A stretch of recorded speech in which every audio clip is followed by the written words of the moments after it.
Rajeev sir ചോദിച്ചിട്ട് ആളെ തന്നില്ല.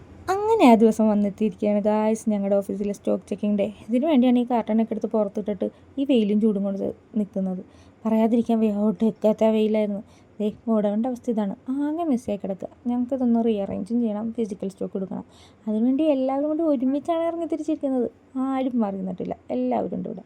ഒരൈറ്റം നോക്കാൻ കയറി ഞാൻ ഇതാ മുകളിൽ കുടുങ്ങിയിരിക്കുന്നു. മുകളിലോട്ട് ഇറങ്ങാൻ യാതൊരു പാടില്ല, പക്ഷെ താഴത്തോട്ട് എനിക്ക് ഇറങ്ങാൻ വഴി അറിഞ്ഞൂടാ. ഞാൻ പേടിച്ച്, പക്ഷെ ആയിത്തേനെ പിടിച്ചിറക്കിയിട്ടാ. അങ്ങനത്തെ ആ റെസ്റ്റ് ടൈമൊക്കെ ഞങ്ങൾ എൻജോയ് ചെയ്ത് പോയി. ഇതാ കണ്ടില്ലേ വെയിലത്ത് നിന്ന് എൻ്റെ കുട്ടി സ്റ്റോക്ക് നോക്കുന്നത്. കരിഞ്ഞത് ലാസ്റ്റ് ഞങ്ങളൊരു പിച്ചക്കാരുടെ പോലെയായി തിരിച്ചു വന്നത്.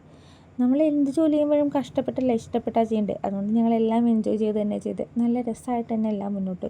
വിചാരിച്ചത്ര എളുപ്പമല്ല ഈ പണിയെന്ന് ഞങ്ങൾക്ക് ആദ്യം തന്നെ മനസ്സിലായിരുന്നു. കൈ കിട്ടിയതുകൊണ്ട് വീശിയും പിടിച്ചൊക്കെ തന്നെയാണ് ഞങ്ങൾ നിന്നത്.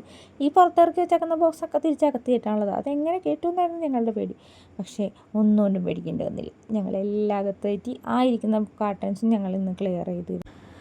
അങ്ങനെ ഇന്നത്തെ സ്റ്റോക്ക് എടുക്കൽ ഇതാ ഇങ്ങനെ അവസാനിച്ചേ. ഇനി ഇത് പെട്ടെന്നൊന്നും ചെയ്യുന്ന പണിയല്ലല്ലോ, ഇത് നാളെയും ചെയ്യണമല്ലോ. അങ്ങനെ നാളെ ഇത് ചെയ്യാമെന്ന് പ്ലാൻ ചെയ്ത് ഞങ്ങൾ ഇതിവിടെ അവസാനിപ്പിക്കുകയാണ്.